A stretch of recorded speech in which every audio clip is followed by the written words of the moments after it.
Hi, everybody. This is Heather from Meta Wellness in Paxton. And I'm stopping in today to say hello and to also share a little bit of Ayurvedic routines.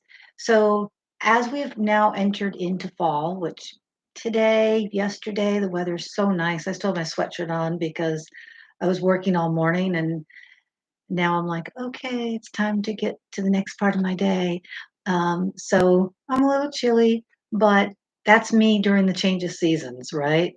So we all have different body types. So during the change of seasons, it's really important to understand your body type, respect your body type, and also make the adjustments that you need to make. So for myself, I am a smaller frame person and I have very thin blood. So I have a tendency to get cold very easily. So typically, if it's a little windy out, I'll wear a scarf because I want to protect my neck. I typically will wear sweatshirts or longer shirts that go down over my hands to keep my hands warmer. So these are the kind of things that we start to look at when we start to look at our Ritucarya, which is in Ayurveda, the change of seasons and how we change our routine through those seasonal changes. So last week I shared a little bit about food and how we change and address our foods through the seasons. And it's really an easier way to look at it is going to the farmer's market. Now, this area around here, farmers markets are going to start to end probably the end of this month. So we won't be able to do farmers markets in November and December because, of course, they start to close down. People don't want to be outside as much. It starts to get cold. It's also kind of dampness coming in, some wind coming in. So those are where it gets a little bit tougher. But knowing what grows naturally this time of the year. So we already know we're in the New England area up in Massachusetts. So we already know that the things that are starting to grow now are we've got our apples, we've got squash, we've got pumpkins, those type of things, which pumpkin spice obsession, right? So this is where those things come in. And those are foods that are going to sustain us through the winter months. So that's also why back in the day, people would start to use this time of the year to start stocking up. We would make things, I know I've already started doing things like applesauce, and I'm actually making an apple pie later today to put away in the freezer for later. Those type of things, storing things. We have pumpkins and squash at home that will last because they're a really good, sustainable vegetable that will last through these next month or two. So those are the type of things that we talk about in our foods. We also talked a little bit about adding some spices in to keep the body warmer, to work out any of these mucus building things that we get with the weather's changing, right? So today I wanted to talk a little bit about movement. And movement is a really key part of our daily routine, and it's also really important through the winter months. And so it affects our Ritucharya, our seasonal changes. And there are really easy ways that you can keep moving. I find just taking a walk in the brisk air is really nice. You're going to be cold when you first go out, but when you come back, you're going to be warm and the body's heated up and the system works better, right? We sleep better, we feel better, our digestion is better, all in that movement. But some people are not going to be going out for walks, especially in this area once it starts to snow. I'm not a big one for walking once the ice comes out because I don't really, I don't want to and cannot afford to fall, which is also a lot of my clients. So movement is going to be your key factor, but something like Tai Chi in the winter time to keep the joints lubricated. And, we do a movement that's Dashachana. Yeah, I'm like, I had to look at the spelling to make sure said it right. But it's very simple of moving the neck, okay, moving the hands, similar to the exercises that you do in Qigong. And I am not an expert on Qigong, but I know a couple people that are, and they have wonderful practices that you could follow or you could start.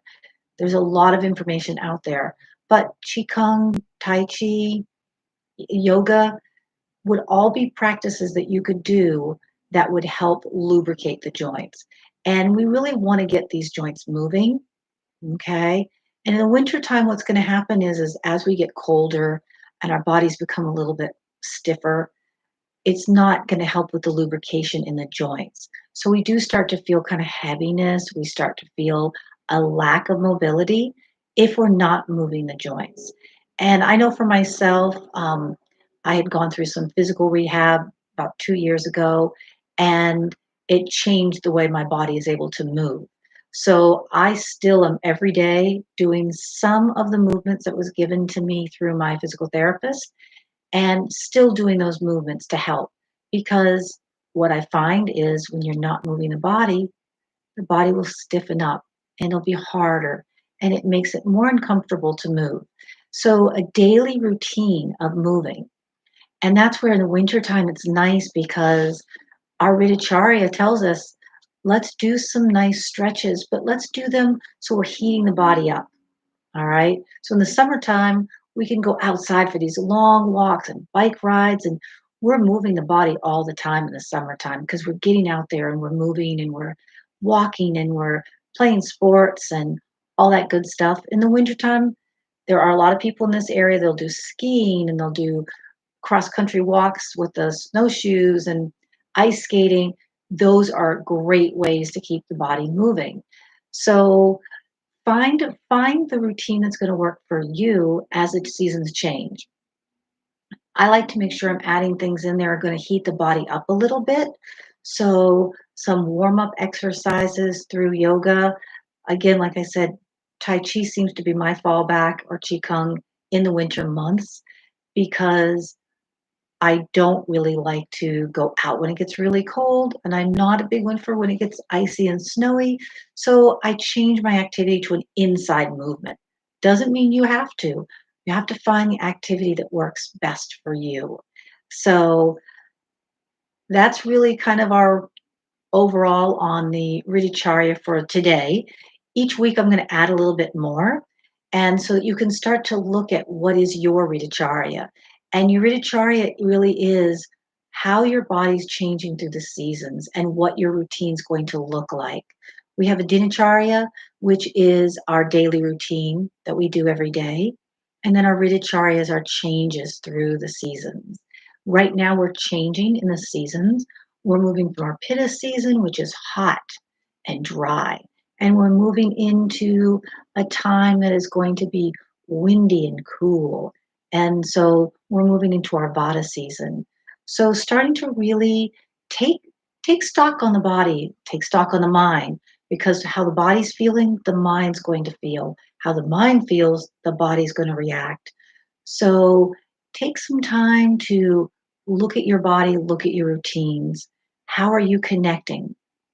I work with a lot of clients that have seasonal issues. As this time of the year changes, they start to kind of get themselves almost into a sense of encavement or a depression type state. And we've learned that if we move through it with the changing our routine slightly, then we're able to go through this change so much better. So I hope that that's encouraged you to start looking at your routines and start to do some things like changing your foods to warmer, to heavier, thicker foods, oilier foods to help with these winter months, and also what type of movement you can do. So, moving the body so we're really lubricating these joints over the next few months. And next week, we'll start to talk about some herbs that we can add in and types of things we can be doing to help keep the body healthy. There are plenty of herbs we can add in, and there's plenty of ways we can add these herbs in so that we can keep those colds at bay. And I know we're all still worried about COVID. And how do we keep that out of our house, out of our systems, right? So that goes along with the seasonal changes because when the seasons change, our bodies are a little bit depleted because we're leaving that last month, that last season, and we're moving into the new season.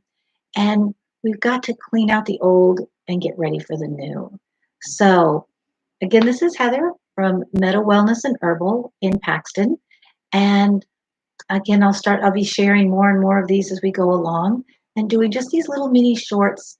These are our Ayurveda lunch snippets, tips, whatever we want to call them right now, right? So as we go along, we'll play around with it and we'll get better and better at our little tidbits. I'm looking at having a Tai Chi person come in and share with you some of the movements that may help you in the winter time. So again, find the movement for your body, and I will see you again here. Enjoy.